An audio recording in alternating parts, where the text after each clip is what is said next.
Kukatpally MLA Madhavaram Krishnarao, Serilingampally MLA Arikepudi Gandhi మధ్య మాటల యుద్ధం తారాస్థాయికి చేరింది. పరస్పర విమర్శలకు దిగడంతో రాజకీయ వేడి రాజుకుంది. ఈ క్రమంలోనే కృష్ణారావుకు అరికెపూడి గాంధీ బహిరంగ సవాల్ విసిరారు.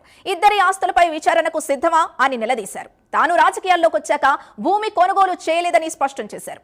2008లో నా భూమి ఎస్ఎఫ్సి భూముల్లో ఉందని ఆరోపణలు వచ్చాయి.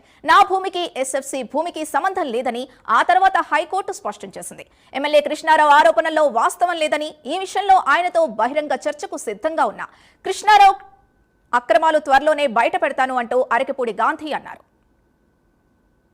ఎటువంటి భూమి నేను హైడ్రా కూల్చివేతల మీద నిరసన తెలియజేయాలని, ప్రభుత్వ భూములు కాపాడాలని, పేద కుటుంబాలని ఇబ్బంది పెట్టకూడదని ఒక కాన్సెప్ట్ తో యాత్ర చేయడం అనేది స్వాగతిస్తున్నాం. కానీ ప్రైవేటు భూముల దగ్గరకు వచ్చి ప్రైవేటు భూముల రేకుల మీద రాళ్లు కొట్టడం ఎంతవరకు సమంజసం అనేది ఆ వచ్చిన శాసనసభ్యుల్లో గాని, మాజీ స్పీకర్ గారు గాని, మాజీ మంత్రి గారు గాని వారి విజ్ఞతగా వదిలిపెట్టారు. అది ఎంతవరకు మర్యాద, మంచి చెడు అనేది వారి విజ్ఞతగా వదిలిపెడుతున్నాం. దాంతో పాటు నేను గతంలో కూడా చెప్పాను, నేను క్లారిటీగా ఉన్నా, స్వచ్ఛతగా ఉన్నా.